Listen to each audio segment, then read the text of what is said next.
Now, an artist that I've been quite interested in for a number of years, almost over 2 decades, I guess, is Khazi Lhazo, and the reason is because he worked in the late 18th century into the 19th century, and we have quite a number of examples of his work. We have examples of copies of his work, and quite likely to be atelier productions done by his students. And a reason why this artist is also important is because he was very influential for many, many other artists of the 19th century, and he also influenced some aspects of Pulpung style painting in the 19th and 20th century, where we see borrowings of his stylistic elements. Now, there's different ways that we can study the output of this artist. And one of the most important ways is to, of course, look at subjects, iconographic subjects, and compare paintings, then compare those paintings chronologically when they were done and the development of his artistic style. Then another way, which is a little bit more serious, is really to look at the painting sets. And we really have quite a few, and we've actually been adding to them. Right now, we have three painting sets of the 16 elders, the Staviras, and we have a Stavira set where each elder is a single figure in a composition. Then we have 2 figures per composition, and then we have 4 figures per composition. Then we have the very famous Dalai Lama incarnation set, with the 5th Dalai Lama at the center, but this set was likely commissioned and completed around I think roughly between 1810 and 1815, but it's more likely to be 1815.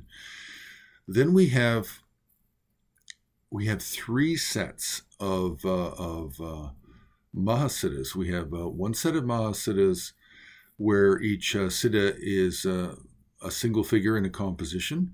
Then we have a set of Mahasiddhas where there's 2 figures per composition, and then we have multiple figures per composition.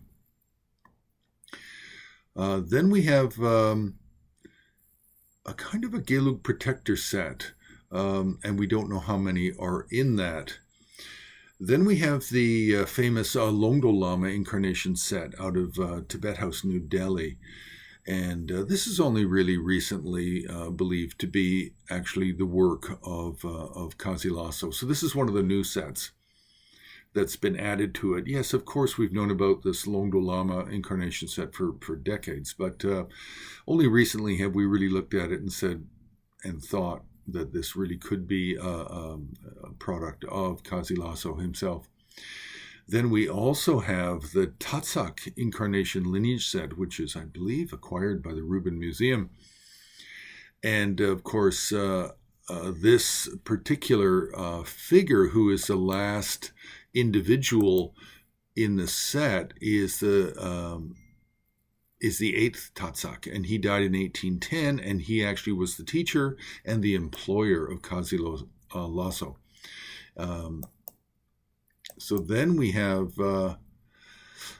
one single painting of I believe it's several of the students of Tsongkhapa. It's 5 of the students, but it's going to be out of a 5, 7, or 9 painting set depicting the most important students of Tsongkhapa. And this is likely to be a little bit of a later production, possibly 1820, 1825, looking at it stylistically. So these are the painting sets that we know of, and only one of them is actually complete that we know of. It's possible that the Tatsak incarnation lineage can be complete. In the Longdo Lama. So the Dalai Lama, Longdo Lama, and Tatsak are possibly all complete. The others are partial. But then we have copies, sets of paintings that are copies. We have the Eighty-four Mahasiddhas set. I think it's 13 paintings. And that's in the Ganden Monastery library in Ulaanbaatar. Then we have a Bodhisattva set with only 2 paintings, and it looks like quite a late production, possibly late 20s even, of Khazi Lhazo. And then we have the 1940s block print Mahasiddha set, where the block prints are actually on the right and left side of each pecha of the Tibetan text. And they were carved, I believe, in the late 30s, early 40s.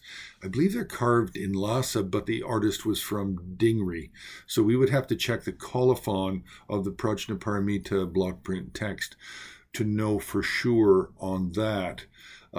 So those are basically, those are the painting sets, and this is really the core of what we need to look at. Now, yes, there are other isolated random paintings that are also very important and of very high quality, and they of course have to be looked at individually as well, and they have to be looked at with an eye as to whether or not they belong to a larger set, which we just don't understand at this point. So Khazi Lhazo, a very important, very influential artist in Eastern Tibet in the late 18th and in the 19th century. So we'll leave it there. You can press like, you can subscribe, you can join Harn Patreon, and you can also make a donation because Himalayan Art Resources is only funded by your donations.